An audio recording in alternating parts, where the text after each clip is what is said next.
જજની કામગીરી સામે નારાજગી દર્શાવી અને ન્યાયાધીશને ન સાંખે તે પ્રકારની કામગીરીને લઈ તેમણે નારાજગી વ્યક્ત કરી છે।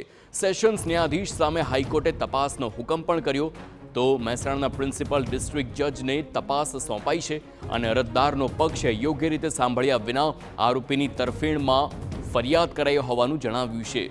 તો થોળ પાસેની એક જમીનના વિવાદમાં સમગ્ર મામલો હાઈકોર્ટમાં પહોંચ્યો અને ત્યારબાદ આ કાર્યવાહી થઈ છે। સંવાદદાતા રોનક વર્મા ફોનલાઈન પર છે। રોનક, આખી ઘટના સામે આવી, વધુ વિગતો।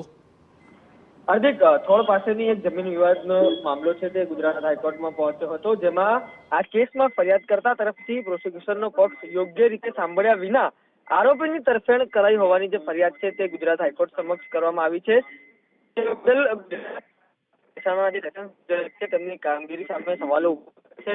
એટલું જ નહીં, પરંતુ ન્યાયાધીશને ન સાંખે તે પ્રકારની કામગીરી કરવામાં આવી હોવાનું પણ અવલોકન છે તે કરવામાં આવ્યું છે અને આ સમગ્ર મામલે હવે જે તપાસ છે તેનો હુકમ પણ કરવામાં આવ્યો છે, જેમાં મહેસાણા જિલ્લાના જે પ્રિન્સિપલ ડિસ્ટ્રિક્ટ જજ છે તેમને સમગ્ર તપાસ છે તે સોંપવામાં આવી છે।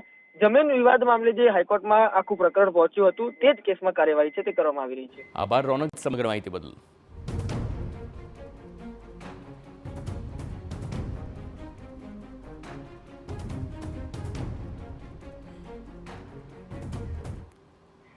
તો ફરી એકવાર